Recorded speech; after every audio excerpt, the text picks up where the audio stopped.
Good God. Brexit is happening. Sweet Lord. Donald Trump is President of America. What is going on?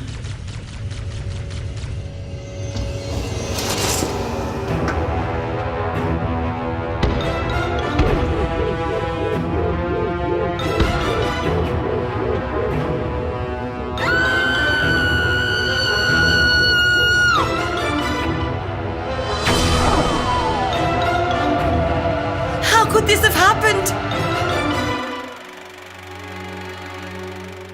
The reason I started my personality is because basically I had nothing to do.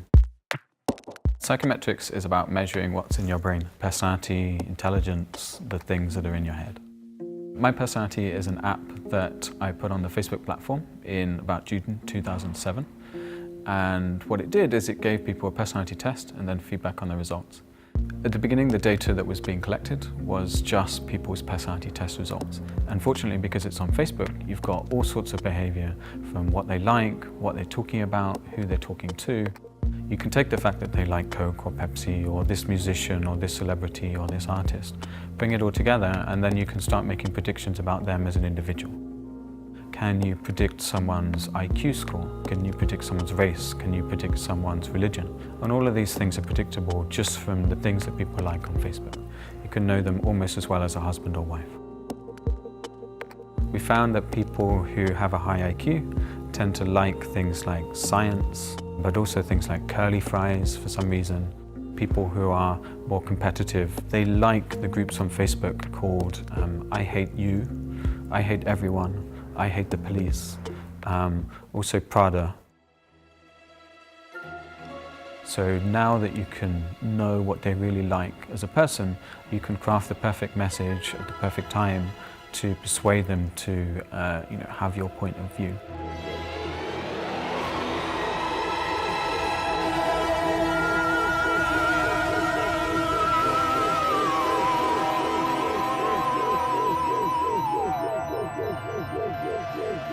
Cambridge Analytica?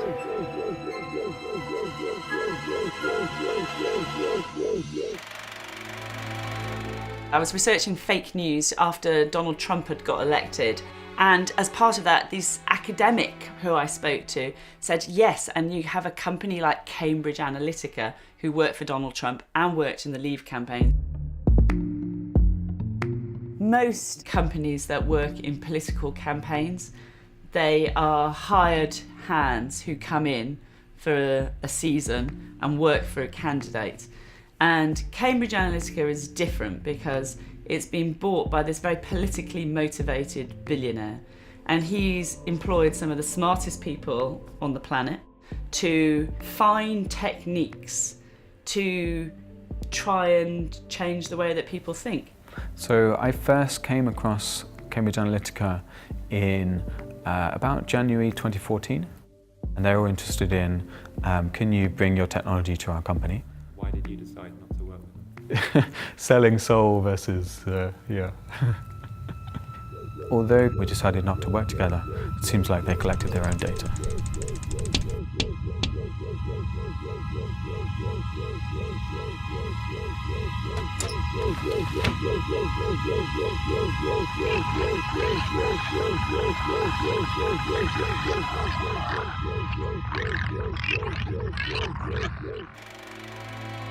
I think one of the problems with a lot of psychometric stuff is it's extrapolating something that you really can't extrapolate.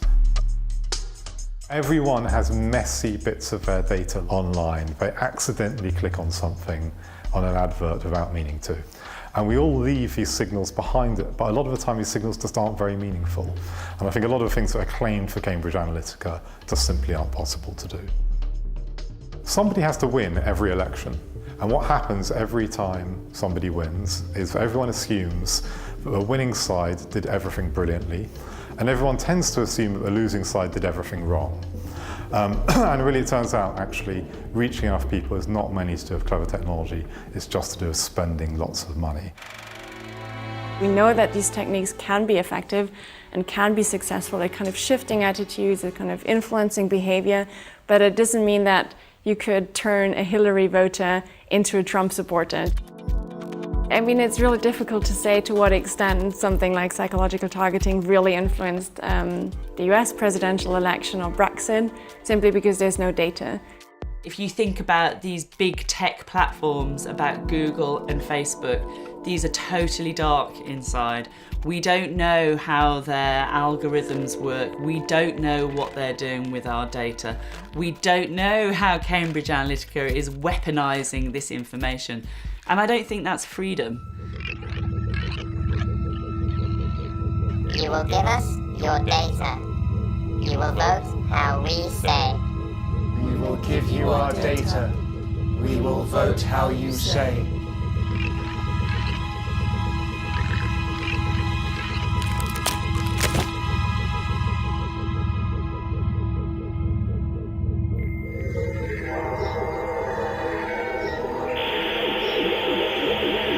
If you think about it, like even Obama used behavioral targeting or just data insights in their campaign, and no one really complained because it was just like seen as something progressive and something like a smart use of data. And in a way, psychological targeting is not so different. The same techniques could be used to help people engage with democracy or eat healthier or just save energy. So in a way, I don't think that there's a persuasion technique that in and by itself is bad.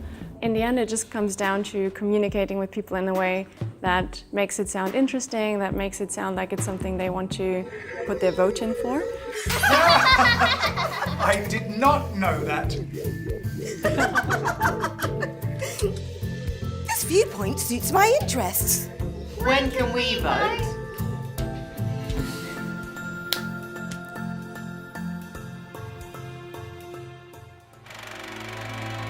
We know that social networks have very positive effects. They can help us keep in touch with our friends and family. There's also a lot more going on behind the scenes. I think if you look to what's happening in China at the moment, you can see possibly a prediction of the way that Western society is going. I can give an example, maybe. So the Chinese bank that uses your WeChat social media data to offer you loans, and if you don't repay the loan, then they post on your social media profile and embarrass you in front of your friends and family.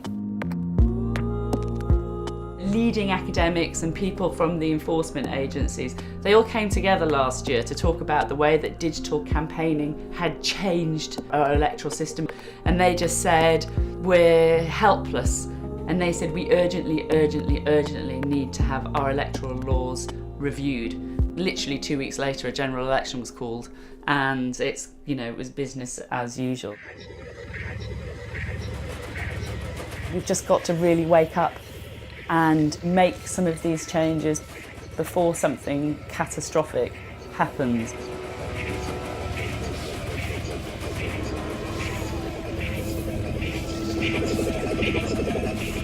Nobody messes with my kids' data!